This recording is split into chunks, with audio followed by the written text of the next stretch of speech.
आज बसंत पंचमी है, लेकिन कोई पूछता है कि सरस्वती जी को विद्या की देवी क्यों मानते हो? कहाँ लिखा है ये? तो आज सिर्फ भावना नहीं, शास्त्रों का प्रमाण सुनिए। सनातन धर्म में किसी को देवी या देव ऐसे ही नहीं माना जाता। जो लिखा हो, कहा हो और जो सिद्ध हो, वही धर्म है। सबसे पहले ऋग्वेदा से प्रमाण देता हूँ आपको। ऋग्वेद में एक श्लोक लिखा है 2.41.16 में। उसका अर्थ आपको सिंपल भाषा में समझाता हूँ मैं। ऋग्वेदा सरस्वती जी को देवी कहकर पुकारता है, जो वाणी, बुद्धि और ज्ञान को प्रवाहित करती हैं। यही पहली जगह है जहाँ सरस्वती जी को ज्ञान की शक्ति माना गया। बाद में यजुर्वेदा 19.14 सरस्वती को मेधा यानी कि बुद्धि और विवेक देने वाली कहा गया है। मतलब सिर्फ बोलना नहीं, समझने की शक्ति भी सरस्वती ही देती हैं। अथर्ववेदा 7.12.1 सरस्वती जी को विद्या और स्मृति का सोर्स कहा गया है।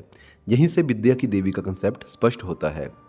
ब्रह्म वैवर्त पुराण सरस्वती ब्रह्मा जी की शक्ति हैं और विद्या, कला और वाणी उनका स्वरूप है। इसलिए जहाँ रचना, क्रिएशन, जहाँ लिखाई, शिक्षा, ज्ञान, वहाँ सरस्वती का वास होता है।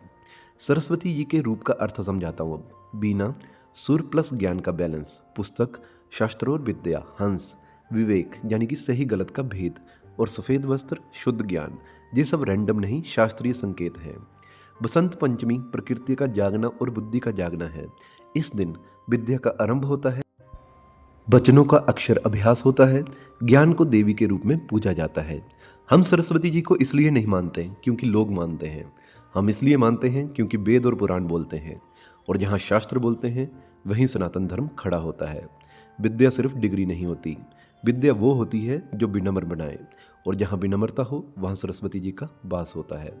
जय माँ सरस्वती।